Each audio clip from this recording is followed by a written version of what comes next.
Presidente Duquinha, deputados, deputadas, cearenses, eu quero registrar, antes de falar um pouco sobre a questão do desemprego no Brasil, um dado positivo destacado na saúde pública do Estado do Ceará, que diz respeito à redução dos casos de chikungunya em 71%. São as estatísticas que apontam esse decréscimo nos casos. Ocorrem alguns casos ainda, inclusive de dengue também, chikungunya, zika vírus, todas transmitidas pelo mesmo inseto, o Aedes aegypti. E isso é positivo, mostra que o trabalho está sendo feito de controle dos focos. É um trabalho que é extremamente difícil e nessa estatística pode ter alguma influência também do caso de aqui no Ceará a gente ter 2 tipos de vírus circulando e não ter um terceiro ou um quarto vírus que poderia trazer uma elevação da quantidade do caso dessa doença. Uma vez que no caso da dengue, de forma específica que eu me refiro, essa doença pode trazer uma imunidade para as pessoas que adquiriram e, obviamente, quando muita gente já adquiriu, a tendência, se não tem outro vírus circulante, é que esses casos não cresçam, não aumentem em relação aos anos anteriores. Mas eu tenho uma preocupação em relação à febre amarela, que ocorre de um surto epidêmico importantíssimo no estado de São Paulo e que chegou ao ponto da Organização Mundial de Saúde recomendar que as pessoas que viajem para São Paulo, viagens internacionais, tomem a vacina contra a febre amarela. E a situação lá é preocupante, de tal forma que o Estado resolveu fazer uma imunização em massa. E a previsão que eu vi por último é que 9 milhões de pessoas haviam sido vacinadas. Ficam aí em torno de 5 milhões de pessoas que não foram vacinadas. E estão, para economizar e ter mais vacina, fazendo a meia dose da vacina contra a febre amarela.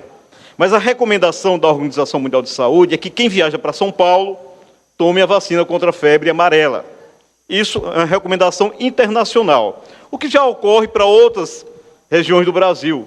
Região das matas, floresta amazônica, do Pará, há essa recomendação. Para outros países aqui vizinhos também existe essa recomendação, como é o caso, por exemplo, da Bolívia.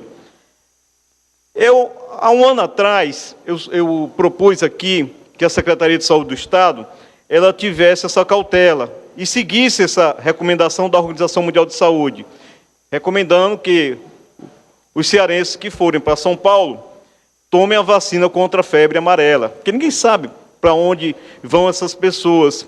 E lá em São Paulo, nós temos aí, são já em torno de mais de 50 municípios da área metropolitana que têm casos de febre amarela, que eles dizem que é silvestre, mas não dá para acreditar absolutamente nisso. Já se fala em 61 mortes. E existe, então, de fato, uma elevação preocupante, mesmo que se considere que sejam só casos de febre amarela silvestre, é uma preocupação que tem uma razão de ser.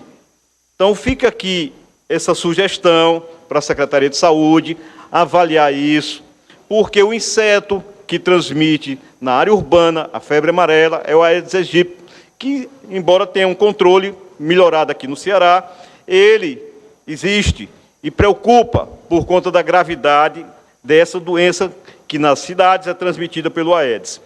Eu fiz também um projeto de indicação, vai dar entrada nessa casa, sugerindo que a Secretaria de Saúde do Estado ela crie um aplicativo para notificação das doenças compulsórias. As doenças compulsórias são aquelas que precisam ser notificadas para as autoridades sanitárias agirem rapidamente para evitar que elas continuem passando de pessoa a pessoa. Muitas das notificações, elas se perdem por conta da burocracia. Você vai preencher um papel, esse papel, primeiro tem que ser preenchido, tem que ter a boa vontade do funcionário para preencher. Tem que ter a lembrança do profissional para pedir a notificação.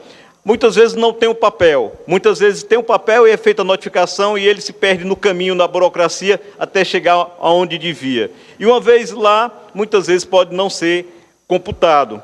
E um aplicativo, iria reduzir muito essa burocracia, dar mais agilidade às notificações e, certamente, nós teríamos estatísticas mais precisas, mais próximas da realidade. Nos casos de dengue, chikungunya e essas moléstias transmitidas aqui pelo Aedes aegypti, evidentemente que somente um percentual pequeno dos casos é que efetivamente vão ser comprovados, porque uma vez que é feita a notificação do caso, muitas vezes não se faz o exame. O médico pode até pedir, o doente pode melhorar e achar que não precisava fazer. Ou muitas vezes não fazem porque não é nem solicitado. Então, essa sugestão do aplicativo para notificação das doenças compulsórias, eu acho que precisa ser bem avaliado e é uma questão importante para a gente ter um quadro mais